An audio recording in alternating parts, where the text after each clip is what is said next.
الحمد للہ وکفا وسلام علی عبادہ الذین اصطفیٰ اما بعد۔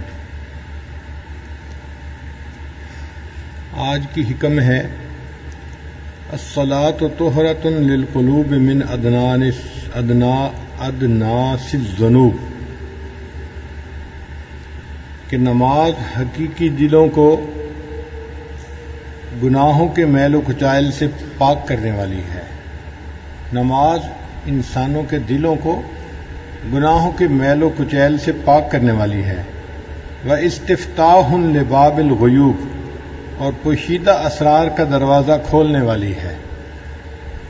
نماز کے بارے میں فرمایا گیا۔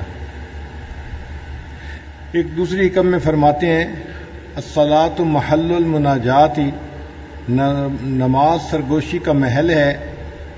ومعدن المصافات، اور محبت و اخلاص کی جگہ ہے۔ تتسع فیہا میادین الاسرار، اسرار کے میدانوں میں، یعنی قلب کے میدان اسراروں کے لیے فراخ ہوتے ہیں۔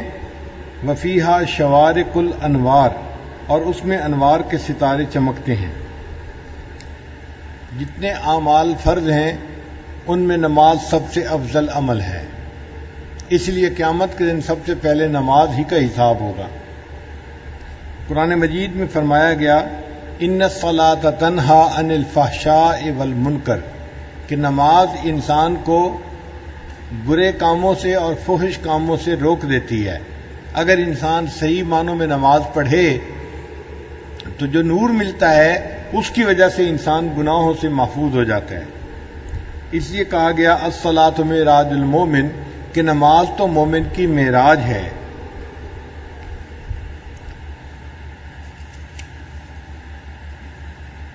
حدیث مبارکہ میں ہے کہ سجدہ کرنے والا اللہ تعالیٰ کے دونوں قدموں پر سجدہ کرتا ہے۔ الساجد یسجد علی قدمی اللہ، سجدہ کرنے والا اپنے محبوب کے دونوں قدموں پہ سر رکھ رہا ہوتا ہے۔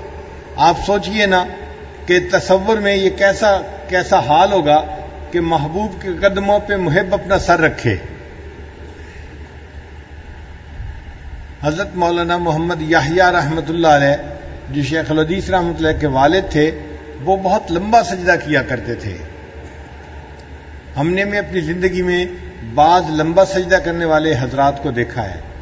ہم تو سجدے میں 3 مرتبہ سبحان ربی الاعلیٰ پڑھتے ہیں، وہ ہر سجدے میں 21 بار سجدے میں سبحان ربی الاعلیٰ پڑھا کرتے تھے، ہر سجدے میں۔ اب 21 دفعہ پڑھ کے دیکھیں نا کتنا لمبا سجدہ ہوتا ہے، اور ہر سجدے میں 21 مرتبہ پڑھنا کتنا مشکل کام نظر آتا ہے۔ ہمارے پاس فرصت بھی ہوتی ہے، وقت بھی ہوتا ہے، کوئی ڈنڈا لے کے سر پہ کھڑا بھی نہیں ہوتا، لیکن محبت کی کمی کی وجہ سے بس ہم 3 مرتبہ ہی سجدے میں پڑھتے ہیں اور سجدہ ختم کر دیتے ہیں۔ اور ہمارے اکابر لمبا سجدہ کیا کرتے تھے۔ تو مولانا یحییٰ رحمۃ اللہ علیہ سے کسی نے پوچھا حضرت آپ اتنا لمبا سجدہ کیوں کرتے ہیں؟ انہوں نے کہا کہ مجھے یوں محسوس ہوتا ہے میں نے اپنے آقا کے قدموں پہ سر رکھ دیا، میرا سر اٹھانے کو دل ہی نہیں چاہتا۔ تو یہ کیفیت ہو نا سجدے میں کہ سر اٹھانے کو دل ہی نہیں چاہتا۔ حدیث مبارکہ میں ہے اللہ تعالیٰ کے نزدیک بندے کی کوئی حالت اس سے زیادہ پسندیدہ نہیں کہ اللہ تعالیٰ اس بندے کو اپنا چہرہ خاک آلود کر کے سجدہ کرتے ہوئے دیکھے۔ اور ایک حدیث پاک میں فرمایا گیا اقرب ما یکون العبد من الرب فی الصلاۃ، نماز میں بندہ اپنے رب کے سب سے زیادہ قریب ہوتا ہے۔ اور ایک حدیث مبارکہ میں ہے کہ جب بندہ نماز کی تکبیر کہتا ہے، یعنی نماز شروع کرتا ہے، تو اللہ تعالیٰ اپنی ذات سے اس کی طرف متوجہ ہو جاتے ہیں، بس اس بندے سے اللہ تعالیٰ رخ نہیں پھیرتے یہاں تک کہ وہ بندہ اپنا رخ پھیر لے یا کوئی بری بات کہے۔ یعنی جب تک بندہ خود اپنا رخ نہیں پھیر لیتا اللہ تعالیٰ اس کی طرف اپنا رخ کر کے ہی رہتے ہیں۔ اس لیے نماز کے بعد تھوڑی دیر بیٹھنا، ذکر کرنا یا دعا کرنا، یہ ہمارے مشائخ کا معمول رہا ہے۔ ایک حدیث مبارکہ میں ہے کہ جب بندہ نماز میں کھڑا ہوتا ہے اس کے لیے جنت کے دروازے کھول دیے جاتے ہیں اور اس کے پروردگار کے درمیان کے پردے اٹھا دیے جاتے ہیں۔ بندے اور اللہ کے درمیان کے پردے ہٹا دیے جاتے ہیں، اور بندے کو گویا نماز میں اللہ کا دیدار نصیب ہوتا ہے۔ اچھا، ایک بات کو ذہن میں رکھیے کہ محبوب سے اگر ملاقات ممکن نہ ہو تو لوگ اپنے تصور میں محبوب سے ملاقات کرتے ہیں۔ بہت سارے نوجوان جن کا نکاح ہو جاتا ہے، رخصتی نہیں ہوتی، وہ اپنی سوچ میں سوچتے ہیں کہ میں فلاں دن جو ہے دلہا بنوں گا اور اپنی دلہن سے ملاقات ہوگی تو ایسی دلہن ہوگی، یعنی وہ تصور میں اپنی ملاقات کے بارے میں سوچتے ہیں۔ رب کریم نے بھی فرما دیا، میرے بندو تم دنیا میں رہتے ہوئے مجھے دیکھ نہیں سکتے، یہ دنیا دیدار کا مقام نہیں ہے، دیدار کا مقام جنت ہے۔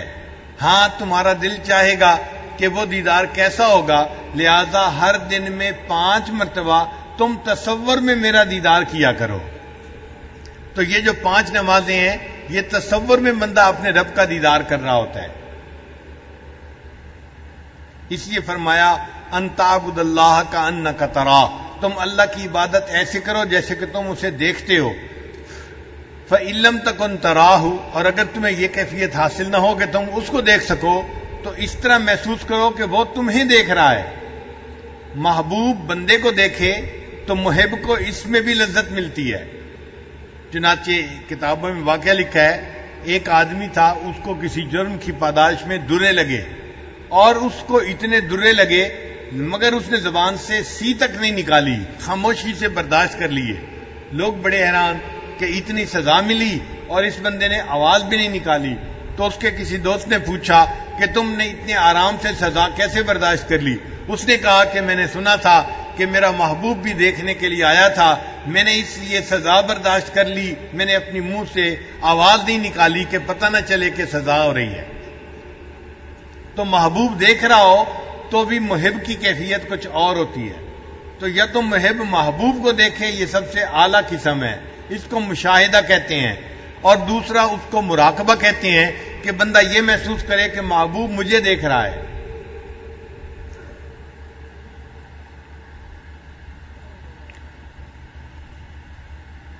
امام ربانی مجدد ثانی رحمۃ اللہ فرماتے ہیں، حالت نماز کو باقی حالات کے ساتھ وہی نسبت حاصل ہے جو کہ صراط کو حقیقت کے ساتھ ہے۔ آگے فرماتے ہیں، تمام حالات کو نماز کی حالت کے ساتھ وہی نسبت ہے جو کہ صورت کو حقیقت کے ساتھ ہے۔ مثلا جو صورت کے آئینہ میں منعکس ہے اس کو اپنی اصل کے ساتھ ظاہری مماثلت و اسمی مشارکت کے سوا اور کوئی مساوات حاصل نہیں۔ جو کیف و ذوق نماز سے پیدا ہوتا ہے وہ تمام اذواق و کیفیات سے ممتاز ہے۔ پھر نماز کے اندر جو قرآن پاک پڑھنا ہے وہ نماز کے باہر قرآن پاک پڑھنے سے زیادہ افضل ہے۔ ان قرآن الفجر کان مشہودا، قرآن مجید کی تلاوت کرنا گویا اپنے پروردگار کے ساتھ بات کرنا ہے۔ خاص طور پر جو تلاوت نماز میں واقع ہو وہ اور ہی درجہ رکھتی ہے اور بہتر ثمر دلاتی ہے۔ مکتوبات معصومیہ میں لکھا گیا۔ ہمارے سلسلہ عالیہ کے ایک بزرگ تھے، امام جعفر صادق رحمۃ اللہ علیہ۔ ایک مرتبہ نماز پڑھ رہے تھے کہ بے ہوش ہو کر گر پڑے۔ جب ہوش میں آئے تو ان سے دریافت کیا گیا، انہوں نے فرمایا کہ میں قرآن مجید کی ایک آیت کو بار بار پڑھ رہا تھا، یہاں تک کہ اس آیت کو میں نے متکلم سے خود سنا۔ یعنی نماز میں کیفیت تھی، ایک آیت کو بار بار وہ مزے میں پڑھ رہے تھے، لوٹا رہے تھے۔ کہتے ہیں لوٹاتے لوٹاتے ایک ایسی کیفیت آئی کہ میں نے گویا اللہ سے اس آیت کو خود سنا۔ حافظ ابن حجر رحمۃ اللہ علیہ نے منہبات میں حضرت عثمان غنی رضی اللہ عنہ سے روایت کی ہے کہ جو شخص اوقات کی پابندی کے ساتھ نماز پڑھے اللہ تعالیٰ اس کو 9 انعام عطا فرماتے ہیں۔ پہلا، اس کو اپنا محبوب بنا لیتے ہیں جو پابندی سے نماز پڑھنے والا ہو۔ دوسرا، اس کو جسم کی تندرستی عطا فرماتے ہیں۔ تیسرا، اس کے گھر میں برکت عطا کرتے ہیں اور فرشتے اس بندے کی حفاظت فرماتے ہیں۔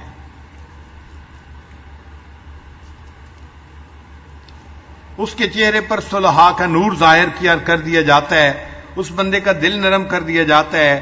روز محشر اس کو پل صراط سے بجلی کی تیزی کے ساتھ گزاریں گے، اور اس بندے کو جہنم سے نجات عطا فرمائیں گے اور جنت میں اس کو نیکوں کا ساتھ عطا فرمائیں گے۔ یہ نماز کے 9 فوائد ہیں۔ ایک حدیث پاک میں ہے کہ نماز دین کا ستون ہے اور اس میں 10 خوبیاں ہیں۔ چہرے کی رونق ہے نماز، دل کا نور ہے، بدن کی تندرستی کا سبب ہے، قبر کا انس ہے، اللہ تعالیٰ کی رحمت اترنے کا ذریعہ ہے، آسمان کی کنجی ہے، اعمال نامے کے ترازو کا وزن ہے، اللہ تعالیٰ کی رضا کا سبب ہے، دوزخ سے آڑ ہے، اور 10واں جنت کی قیمت ہے۔ جو شخص باقاعدگی کے ساتھ نماز پڑھتا ہے، اس نماز کی برکت سے اللہ تعالیٰ اس بندے کو جنت عطا فرمائیں گے۔ جس نے نماز کو قائم کیا اس نے دین کو قائم کیا، اور جس نے نماز کو چھوڑا اس نے دین کو گرایا۔ ایک حدیث مبارکہ میں ہے کہ اللہ تعالیٰ ان لوگوں کے لیے جو اندھیروں میں مسجد کی طرف جاتے ہیں قیامت کے دن ایک بلند نور کے ساتھ روشنی فرمائیں گے۔ ایک حدیث پاک میں ہے اندھیروں میں مساجد کی طرف چلنے والے وہی لوگ ہیں جو اللہ تعالیٰ کی رحمت میں داخل ہونے والے ہیں۔ ایک حدیث مبارکہ میں ہے کہ جب کوئی جماعت کے ساتھ نماز پڑھتا ہے پھر وہ کسی حاجت کا سوال کرتا ہے تو اللہ تعالیٰ غیرت کرتا ہے کہ وہ بے مراد واپس لوٹے، اللہ تعالیٰ اس بندے کی حاجت کو پورا کر دیتے ہیں۔ ایک حدیث پاک میں ہے کسی شخص کو اپنے گھر میں نماز پڑھنے کا ثواب 1 نماز کے برابر، محلے کی مسجد میں نماز پڑھنے کا ثواب 25 نمازوں کے برابر، جامع مسجد میں نماز پڑھنا 500 نمازوں کے برابر، مسجد اقصی میں نماز پڑھنا 5000 نمازوں کے برابر ہے، اور مسجد حرام جہاں بیت اللہ ہے وہاں نماز پڑھنا 1,00,000 نمازوں کے برابر ہے۔ ایک حدیث پاک میں ہے کہ جس شخص نے 5 نمازوں کو جماعت کے ساتھ ادا کرنے پر محافظت کی وہ پل صراط سے چمکنے والی بجلی کی مانند تیزی کے ساتھ گزر جائے گا۔ اللہ اس کا حشر سابقین کے پہلے گروہ میں فرمائیں گے۔ ہر روز و شب میں ان نمازوں پر محافظت کرنے والے کے لیے ایسے 1000 شہید کی مانند اجر ہوگا جو اللہ کے راستے میں شہید کر دیے جائیں، یعنی نماز باقاعدگی سے پڑھنے والوں کو 1000 شہیدوں کا ثواب عطا کیا جائے گا۔ پھر نماز جو ہے اس کو تعدیل ارکان کے ساتھ پڑھنا۔ تعدیل ارکان کہتے ہیں رکوع سجود کو ٹھہر ٹھہر کے تسلی کے ساتھ ادا کرنا۔ مکتوبات معصومیہ کی عبارت ہے، مخبر صادق علیہ الصلوۃ والسلام نے فرمایا ہے کہ چوروں میں سب سے بڑا چور وہ ہے جو نماز میں چوری کرتا ہے۔ صحابہ نے عرض کیا یا رسول اللہ صلی اللہ علیہ وسلم اپنی نماز سے کوئی کس طرح چراتا ہے؟ نبی علیہ السلام نے فرمایا نماز میں چوری یہ ہے کہ نماز کے رکوع سجود کو اچھی طرح ادا نہیں کرتا۔ نیز نبی علیہ السلام نے فرمایا کہ خدائے جل شانہ اس شخص کی نماز کی طرف نگاہ اٹھا کر بھی نہیں دیکھتا جو رکوع اور سجود میں اپنی پیٹھ کو ثابت یعنی سیدھا نہیں رکھتا۔ اور نبی علیہ السلام نے ایک شخص کو نماز ادا کرتے ہوئے دیکھا کہ رکوع و سجود پوری طرح ادا نہیں کر رہا تو آپ صلی اللہ علیہ وسلم نے اس سے فرمایا کیا تو اللہ تعالیٰ سے نہیں ڈرتا؟ اگر تو اسی عادت پر مر گیا تو دین محمدی پر تیری موت نہیں آئے گی۔ نیز نبی علیہ السلام نے فرمایا تم میں سے کسی کی نماز اس وقت تک کامل نہیں ہوگی جب تک کہ وہ رکوع کے بعد پوری طرح سیدھا کھڑا نہ ہو اور اپنی پیٹھ کو سیدھا نہ کر لے اور اس کا ہر ایک عضو اپنی جگہ قرار نہ پکڑ لے۔ نبی علیہ السلام نے فرمایا کہ جو شخص دونوں سجدوں کے درمیان بیٹھنے کے وقت اپنی پشت کو سیدھا نہیں کرتا اس کی نماز کامل نہیں ہوتی۔ نبی علیہ السلام ایک نمازی کے پاس سے گزرے، دیکھا کہ وہ احکام و ارکان قوم و جلسہ پوری طرح ادا نہیں کر رہا تھا تو آپ صلی اللہ علیہ وسلم نے اس سے فرمایا اگر تو اسی عادت پر مر گیا تو قیامت کے دن تجھ کو میری امت میں سے نہ لیا جائے گا۔ اور دوسری جگہ فرمایا اگر تو اسی عادت پر مر گیا تو دین محمدی پر تو نہیں مرے گا، کیونکہ تیری نماز جو ہے وہ پوری نہیں ہے۔ تو اس کو نماز کی چوری کہا گیا اگر نماز کے ارکان کو صحیح طرح ادا نہ کیا جائے۔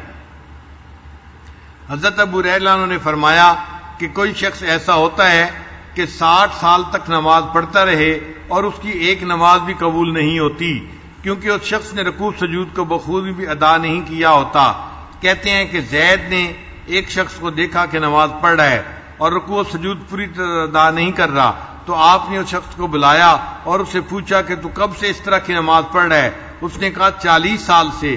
آپ نے فرمایا اس 40 سال کے عرصہ میں تیری ایک نماز بھی نہیں ہوئی، اگر تو مر گیا تو نبی علیہ الصلوۃ والسلام کی سنت پر تو نہیں مرے گا۔ تو تعدیل ارکان کا خیال رکھنا کتنا ضروری ہے۔ ہم نماز پڑھیں تو نماز کو تسلی کے ساتھ پڑھیں، سکون کے ساتھ پڑھیں۔ نماز مومن کے لیے محبوب کے لقاء کا ذریعہ ہے، ذریعہ لقاء یار ہے، کوئی سزا نہیں ہے کہ انسان کہے جی کہ بس مجھے تو دن میں 5 مرتبہ مصیبت پڑ گئی ہے اس نماز کو پڑھنے کی۔ اللہ رب العزت نے اپنے پیارے حبیب صلی اللہ علیہ وسلم کو عرشوں پہ بلایا معراج کے لیے۔ اب جو کسی محبوب کو گھر بلائے اور اس کو تحفہ دے تو اپنی طرف سے بہترین تحفہ دیتا ہے۔ اللہ رب العزت نے اپنے پیارے حبیب صلی اللہ علیہ وسلم کو عرشوں پہ بلا کے ان کو نماز کا تحفہ عطا فرمایا۔ پہلے ایک دن میں 50 نمازیں فرض ہوئی تھیں۔ آپ سوچیں ایک دن میں 50 نمازیں پڑھنی ہوتی تو ہم تو مصلی پہ بیٹھے رہتے۔ پھر نبی علیہ الصلوۃ والسلام نے اللہ رب العزت سے درخواست کی کہ میری امت کے لیے آسانی کر دی جائے، 45 کر دیں، 40 کر دیں، حتیٰ کہ اللہ تعالیٰ نے آخر پر فرمایا آپ کی امت 5 نمازیں پڑھے گی، ان کے نام اعمال میں 50 نمازیں پڑھنے کا ثواب لکھا جائے گا۔ نماز اچھی طرح ادا کرنے پر نمازی کے لیے اچھی دعا کرتی ہے، ورنہ نمازی کے لیے بد دعا کرتی ہے۔ منقول ہے کہ جب مومن بندہ نماز اچھی طرح ادا کرتا ہے اور اس کے رکوع و سجود بخوبی لاتا ہے تو اس کی نماز بشاشت والی اور نورانی ہوتی ہے۔ فرشتے اس نماز کو آسمان پر لے جاتے ہیں اور وہ نماز اپنے نمازی کے لیے اچھی دعا کرتی ہے اور کہتی ہے حافظک اللہ سبحانہ کما حفظتنی، اللہ تعالیٰ تمہاری حفاظت کرے جیسے تم نے میری حفاظت کی۔ اور اگر نماز کو اچھی طرح ادا نہیں کرتا تو وہ نماز ظلمت والی رہتی ہے، فرشتوں کو اس نماز سے کراہت آتی ہے اور اس نماز کو آسمان پر نہیں لے جاتے، اور وہ نماز اس نمازی کے لیے بد دعا کرتی ہے اور کہتی ہے ضیعک اللہ تعالی کما ضیعتنی، اللہ تعالیٰ تمہیں اسی طرح ضائع کرے جس طرح تم نے مجھے ضائع کر دیا۔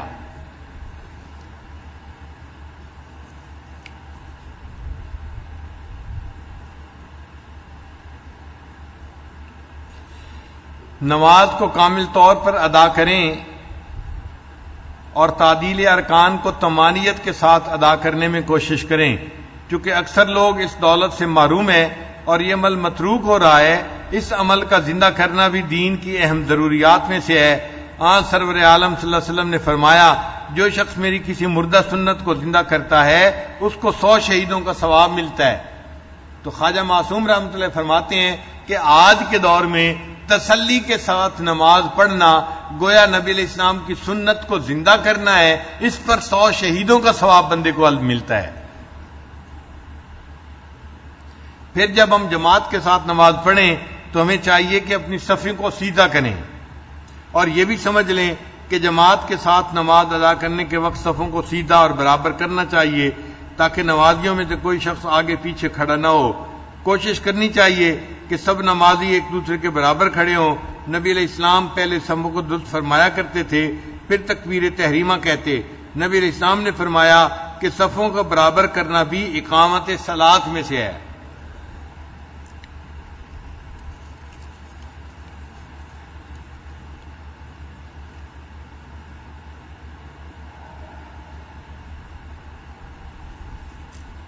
کسی نے سوال پوچھا کہ سالک نماز کے دوران کس چیز کی طرف متوجہ ہو، یعنی اللہ کی ذات کی طرف جو حقیقی مسجود ہے، یا قرآن مجید کی طرف جو مدار نماز ہے، یا کعبہ کی طرف جو مسجود الہ ہے، یا خشوع و خضوع اور تعدیل ارکان کی طرف کہ جن کا اس کو حکم دیا گیا ہے۔ کسی نے حضرت خواجہ معصوم رحمۃ اللہ علیہ سے یہ سوال پوچھا۔ فرماتے ہیں نمازی کے لیے جو کچھ ضروری ہے اور جن امور کا اس کو حکم دیا گیا ہے وہ نماز کے ارکان و قوما، جلسہ اور طمانینت و خشوع و خضوع کی طرف متوجہ ہونا ہے۔ قد افلح المؤمنون الذین هم فی صلاتهم خاشعون، اور نماز میں خشوع مثلا قیام میں سجدہ کی جگہ پر نگاہ لگا دینا وغیرہ، اور نیز قرآن مجید کی قرات کی طرف متوجہ ہونا، اور اگر وہ اہل حقیقت میں سے ہے تو اس کے معنی و اسرار میں غور کرنا ہے، ورنہ اس قدر سمجھے کہ یہ حق جل و علا کا کلام ہے اور ذات بحت کی طرف متوجہ ہونا نماز کے مامورات میں سے نہیں ہے۔ اس کے باوجود ہم کہتے ہیں کہ ان امور کی طرف متوجہ ہونا عین ذات مسجود کی طرف متوجہ ہونا ہے، کیونکہ ذات بحت اسماء و صفات کا لحاظ کیے بغیر، جیسا کہ آپ نے لکھا ہے، توجہ مراقبہ اور تصور سے بالاتر ہے۔ زیادہ عارف رہا وہ عارف جو کہ ذات بات سے واصل ہے اور وصل عریانی کے ساتھ ممتاز ہے، اس کا معاملہ جدا ہے۔ یعنی عام لوگوں کو تو تعدیل ارکان کی طرف دھیان رکھنا چاہیے، جو اس سے اوپر مقام رکھتے ہیں وہ نماز کے معنی کی طرف دھیان رکھیں، اور جو اس سے بھی اوپر خیال رکھتے ہیں وہ قرآن پاک کی تلاوت کے معنی پر خاص دھیان رکھیں، اور جن کو اللہ نے اس سے بھی زیادہ صاف دل عطا کیا ہے وہ اللہ تعالیٰ کی ذات کی طرف متوجہ ہوں اور اللہ تعالیٰ کی طرف پوری نماز کے اندر دھیان رکھیں۔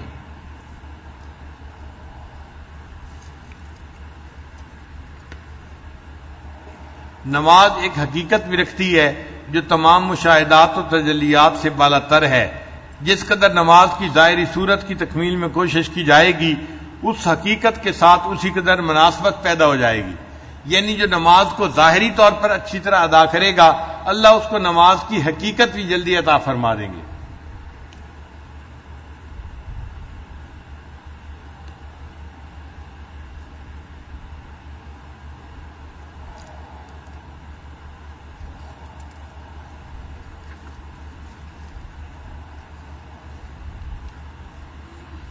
نماز کے مراتب نمازیوں کے اعتبار سے 3 ہیں۔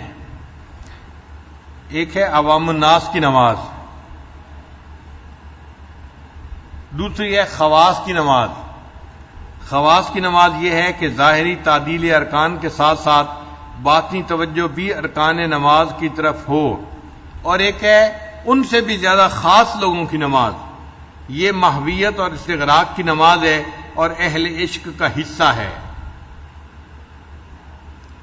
نماز کو سیور اربع کے ساتھ مناسبت حاصل ہے۔ سیور اربع آپ نے سنی ہوگی، سیر اللہ، سیر فی اللہ، سیر ان اللہ اور سیر فی الاشیاء، یہ 4 سیریں ہیں جن کو سیور اربع کہتے ہیں۔ تو نماز کی مثال بھی سیور اربع کی مانند ہے۔ اذان سن کر مسجد کی طرف جانا یہ سیر اللہ کی مانند ہے۔ اذان سن کے مسجد کی طرف جانا یہ سیر اللہ کی مانند ہے۔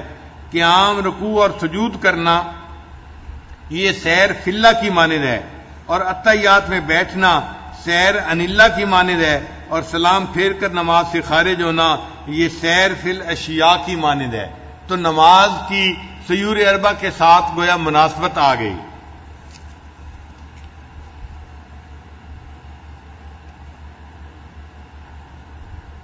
فرماتے ہیں کہ جب تک سالک کی پوری زندگی نماز کی ترتیب پر نہ آ جائے اس کو معرفت الہی حاصل نہیں ہوتی۔ گناہوں سے سچی توبہ کرنا یہ طہارت اور وضو کرنے کی مانند ہے۔ اصلاح اور تربیت کی نیت سے متبع سنت شیخ کے ساتھ تعلق جوڑنا یہ قبلہ روح ہونے کی مانند ہے۔ پھر مجاہدہ نفس کو اختیار کرنا قیام صلاۃ کی مانند ہے۔ دوام ذکر کو اختیار کرنا تلاوت قرآن کی مانند ہے۔ عجز و انکسار کو اختیار کرنا رکوع کرنے کی مانند ہے۔ اللہ کے لیے اپنے نفس کو پامال کرنا سجدہ کرنے کی مانند ہے۔ وقوف قلبی کو اختیار کرنا یہ تشہد میں بیٹھنے کی مانند ہے، اور ترک لذات دنیا کو کرنا سلام پھیرنے کے قائم مقام ہے۔ تو بندے کی پوری زندگی نماز کی ترتیب کے اوپر آ جانی چاہیے۔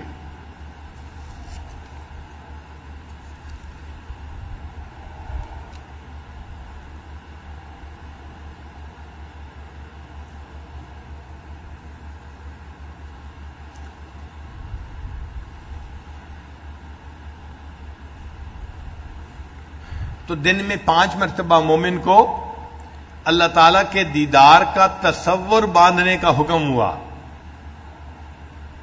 اور جب یہ مومن فوت ہو جائے گا اور قیامت کے دن اللہ کے سامنے پیش ہوگا تو اللہ رب العزت اس بندے کو اپنی تجلی کی ابتدا فرمائیں گے. اچھا، تجلی کی ابتدا کیسے؟ کہ پہلی مرتبہ جب یہ محبوب کے سامنے ہوگا تو ادب کی وجہ سے، روب کی وجہ سے اللہ تعالیٰ کے چہرے کا دیدار کرنا اس کے لیے مشکل ہو جائے گا. لہذا قیامت کے دن اللہ تعالیٰ چہرے کا دیدار نہیں کروائیں گے. کیا کریں گے؟ یوم یکشف عن ساق، حدیث قرآن مجید کی آیت ہے، اللہ تعالیٰ اپنی پنڈلی کی تجلی فرمائیں گے اور اس کی تجلی پر ساری مخلوق اللہ کے سامنے سجدے میں گر جائے گی سوائے کافروں کے یا فاسقوں کے. اچھا، محبوب کے قدموں پہ تو پہلے ہی نظر ہوتی ہے سالک کی، محب کی. اگر پنڈلی کھول دی جائے تو نظر تھوڑی اور اوپر ہونا آسان کام ہے، اس لیے اللہ تعالیٰ نے پنڈلی کی تجلی فرمائی. اور جب پنڈلی کی تجلی ہو گئی تو اب گویا جھجک اتر گئی. اب یہ مومن جنت میں جائے گا، اللہ تعالیٰ اس کو چہرے کا دیدار عطا فرمائیں گے. اور چہرے کا دیدار یہ سب سے بڑی نعمت ہے جو مومن کو عطا ہو جائے گی. اس میں بھی ایک بہت ہی خوبصورت بات یہ ہے کہ اللہ تعالیٰ کا جو دیدار ہوگا وہ بندے کو اپنی معرفت کے حساب سے ہوگا. مثال کے طور پہ ایک بندے کی نظر بہت کمزور ہے، اس کے سامنے خوبصورت پھول آپ پیش کریں تو اس کو پھول پوری طرح نظر بھی نہیں آتا، بس موٹا موٹا پتہ چلتا ہے کہ ہاں کوئی پھول نما چیز میرے سامنے ہے. وہ اس کے رنگ سے، اس کی نزاکت سے پوری طرح واقف نہیں ہو سکتا کہ اس کی بینائی بہت کمزور ہے، اس کو موتیا بند محسوس ہو رہا ہے. اگر اس کی بینائی اور تیز ہے تو اس کو کم از کم پھول کا رنگ محسوس ہوگا.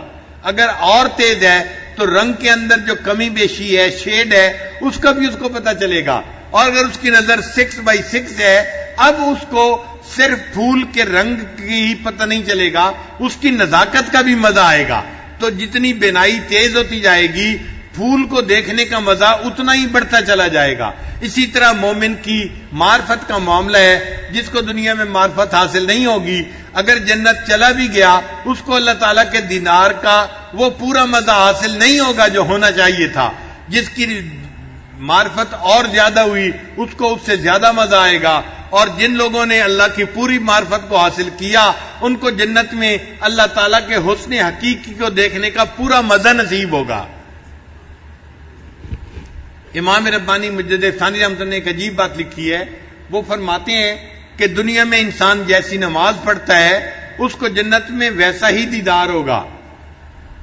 اگر دنیا میں اس کو دنیا کے خیال نماز کے اندر آتے رہتے ہیں تو یہ تمام خیالات اللہ تعالیٰ کے چہرے کے اوپر قیامت کے دن ایک پردے کی مانند بن جائیں گے. یعنی اس کو اللہ کا دیدار تو نصیب ہوگا مگر بندے اور اللہ کے درمیان ایک پردہ آ جائے گا، اس کو پردے کے اندر سے چہرہ نظر آئے گا. اور جو بندہ بغیر وساوس کے نماز پڑھے گا اس کو اپنے محبوب کا دیدار بغیر پردے کے نظر آئے گا. اس لیے دنیا میں ایسی نماز پڑھنے کی کوشش کرنی چاہیے جو بغیر دنیا کے خیالات کے ہو، باہر کے خیالات کے ہو، تاکہ اللہ تعالیٰ جنت میں بغیر کسی پردے کے اللہ کا دیدار نصیب ہو جائے.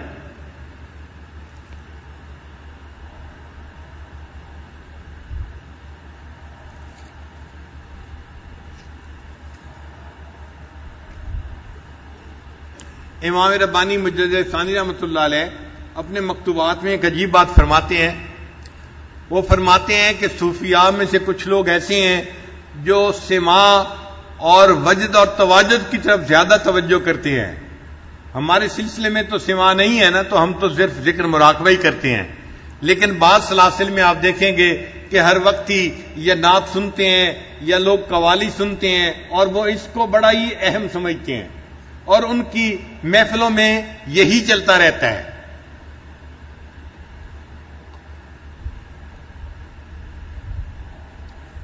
چنانچہ وہ اس نغمہ و سماع کا مزہ لیتے ہیں اور ان کے اشعار سن کر ان کے اوپر کیفیات بنتی ہیں.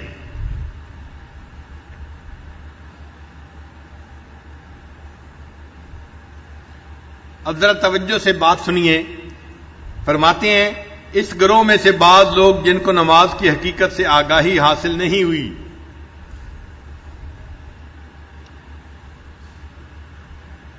یعنی جو نماز کی صحیح کیفیت سے آگاہ نہیں ہوئے، اور اس کے مخصوص کمالات پر اطلاع نہیں بخشی گئی۔ انہوں نے اپنے امراض کا علاج دوسرے امور میں تلاش کیا اور اپنی مرادوں کا حاصل دوسری چیزوں پر وابستہ جانا، بلکہ اس میں سے ایک گروہ نے نماز کو بے فائدہ سمجھ کر وصول اللہ کی بنیاد نماز کے علاوہ اور عبادات پر رکھی اور روزہ کو نماز سے افضل جانا۔ بعض ایسے بھی لوگ گزرے ہیں جن کو جو ہے وہ بدعات کرنے والے تھے، انہوں نے روزہ کو نماز پر فضیلت دی اور کہا کہ روزے میں کیفیات زیادہ بہتر ہوتی ہیں بنسبت نماز کے، اس لیے کہ ان کو نماز کی حقیقت کا پتہ نہیں تھا۔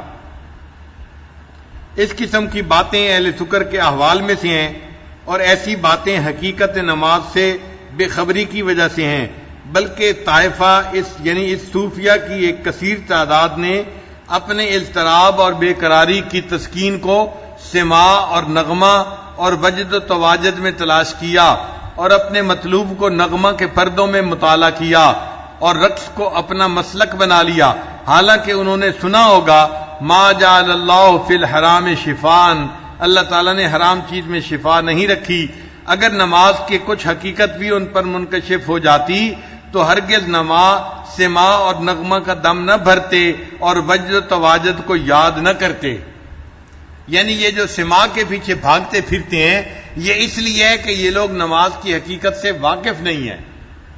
اور ایک جگہ پر امام ربانی مجدد ثانی رحمۃ اللہ فرماتے ہیں، اگر نماز نہ ہوتی تو محبوب حقیقی کے چہرے سے پردہ کون اٹھاتا اور حسن حقیقی سے آگاہ کون ہو سکتا؟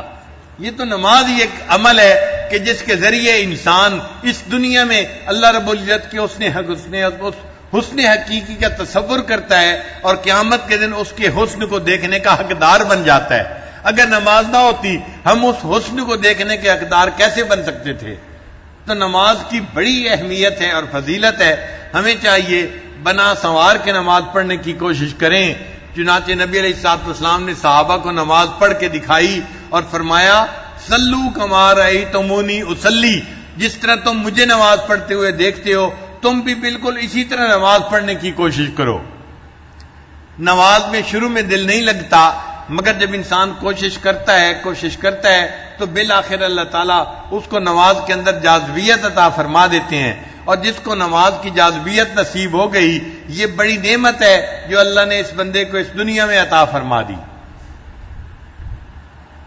دعا ہے کہ اللہ تعالیٰ ہمیں بھی نماز کی حقیقت سے آگاہی نصیب فرمائے اور ایسی نماز عطا فرمائے جیسی اللہ تعالیٰ اپنے بندے سے دنیا میں چاہتے ہیں، وہ نماز جو جنت میں ہمیں اللہ تعالیٰ کا صحیح دیدار عطا کرنے کا ذریعہ بن جائے۔